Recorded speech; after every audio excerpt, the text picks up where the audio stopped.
എല്ലാ കൂട്ടുകാർക്കും പുതിയൊരു വീഡിയോയിലേക്ക് സ്വാഗതം. ഇന്ന് നമ്മൾ ഉണ്ടാക്കാൻ പോകുന്നത് അവിൽ വീട്ടിലുണ്ടെങ്കിൽ പെട്ടെന്ന് ഉണ്ടാക്കിയെടുക്കാൻ പറ്റുന്ന നല്ലൊരു ഈസി സ്നാക്കിൻ്റെ റെസിപ്പിയാണ്. എല്ലാവർക്കും വളരെയധികം ഇഷ്ടപ്പെടുന്ന നല്ലൊരു അവിൽ ലഡുവാണിത്. അപ്പോൾ നിങ്ങളെല്ലാവരും ട്രൈ ചെയ്ത് നോക്കാം. നമുക്കിത് എങ്ങനെ ഉണ്ടാക്കുക നോക്കാം.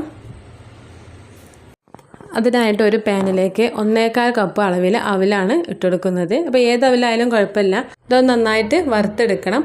ഇതിൻ്റെ കൂടെ തന്നെ 1/2 കപ്പ് അളവിൽ തേങ്ങയും കൂടി ഇട്ടെടുക്കുന്നുണ്ട്. ഇതിലുള്ള തേങ്ങയുടെ പച്ചമണമൊക്കെ ഒന്ന് മാറി കിട്ടും വേണം. അവിൽ നല്ലോണം ഒന്ന് വറുത്ത് കിട്ടും വേണം. അതുവരെ ഇളക്കി കൊടുക്കാം. ഇതിങ്ങനെ വറുത്തുണ്ടാക്കുന്നതുകൊണ്ട് ഈ ലഡു പെട്ടെന്ന് കേടാവാതെ നിന്നോളും.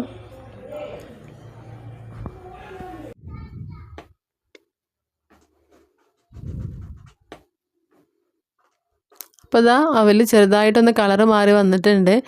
ഇനി ഇത് ചെറുതായിട്ടൊന്ന് ചൂടാറിയതിന് ശേഷം ഒന്ന് പൊടിച്ചെടുക്കാം.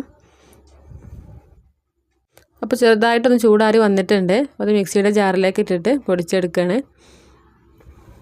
അപ്പോൾ ഇതേ രീതിയിലാണ് പൊടിച്ചെടുത്തിട്ടുള്ളത്. നല്ലോണം ഫൈനായിട്ട് പൊടിച്ചെടുക്കണ്ട, ചെറുതായിട്ടൊന്ന് ക്രഷാക്കി എടുത്താൽ മതി. ഇനി ഒരു പാനിലേക്ക് 2 ടേബിൾ സ്പൂൺ അളവിൽ നെയ്യാണ് ഇട്ടുകൊടുക്കുന്നത്. ഇതിലേക്ക് കുറച്ച് അണ്ടി മുന്തിരി ഇട്ടിട്ടൊന്ന് വറുത്തെടുക്കാം.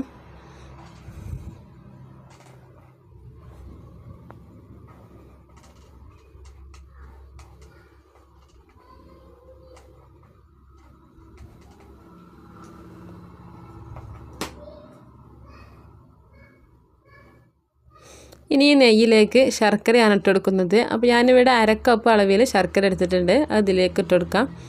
ഇനി ഇതിൻ്റെ കൂടെ തന്നെ 2 ടേബിൾ സ്പൂൺ പഞ്ചസാരയും കൂടി ഇട്ടെടുക്കുന്നുണ്ട്.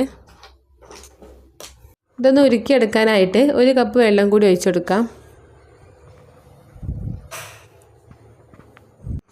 ഇത് നല്ലോണം തിളച്ച് വന്നിട്ട് ചെറുതായിട്ടൊന്ന് കുറുകി കിട്ടണം. അപ്പോൾ ഇത് മീഡിയം ഫ്ലെയിമിൽ ഇട്ടിട്ട് 2 മിനിറ്റോളം തിളച്ച് വന്നിട്ടുണ്ട്. ഇനി നമ്മൾ പൊടിച്ച് വെച്ചിട്ടുള്ള മിക്സ് ഇതിലേക്ക് ഇട്ട് കൊടുക്കാം.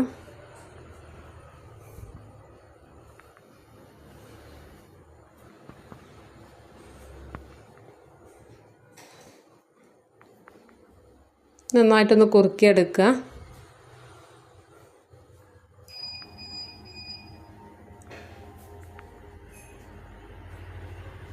ലോ ഫ്ലെയിമിൽ വെച്ചിട്ട് ഇങ്ങനെ ചെയ്തെടുത്താൽ മതി.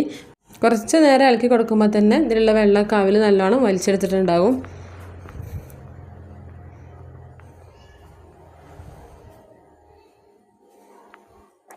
ഇതിലെ വെള്ളം മുഴുവനായിട്ടും വറ്റി കിട്ടുന്നത് വരെ നന്നായിട്ടൊന്ന് ഇളക്കി കൊടുക്കാം.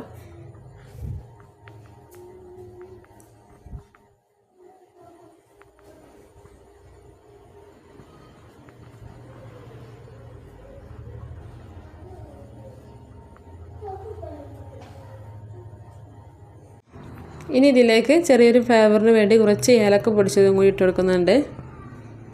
ഇത് നമ്മൾ നേരത്തെ വറുത്ത് വെച്ചിട്ടുള്ള അണ്ടിയും മുന്തിരിയും കൂടി ഇട്ട് കൊടുക്കാം. ഇനി ഒന്ന് മിക്സാക്കി എടുക്കാം.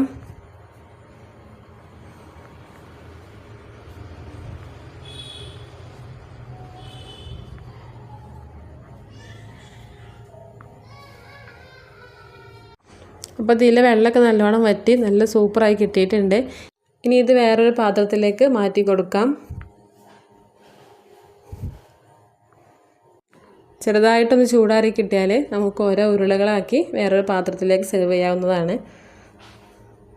അപ്പോൾ അതാ ഇത്രയേ ഉള്ളൂ. നമ്മുടെ അവിൽ ലഡു ഇവിടെ റെഡി ആയിട്ടുണ്ട്. അപ്പോൾ നിങ്ങളെല്ലാവരും അങ്ങനെ ട്രൈ ചെയ്ത് നോക്കുക. നല്ല ടേസ്റ്റ് ആയിട്ടുള്ള ഒരു സ്നാക്കാണ്. കുട്ടികൾക്കൊക്കെ ഇഷ്ടപ്പെടും. വീഡിയോ ഇഷ്ടപ്പെട്ടാൽ ലൈക്ക് ചെയ്യുക, ഷെയർ ചെയ്യുക, സബ്സ്ക്രൈബ് ചെയ്യുക. അടുത്ത വീഡിയോയുമായി വീണ്ടും കാണാം. താങ്ക്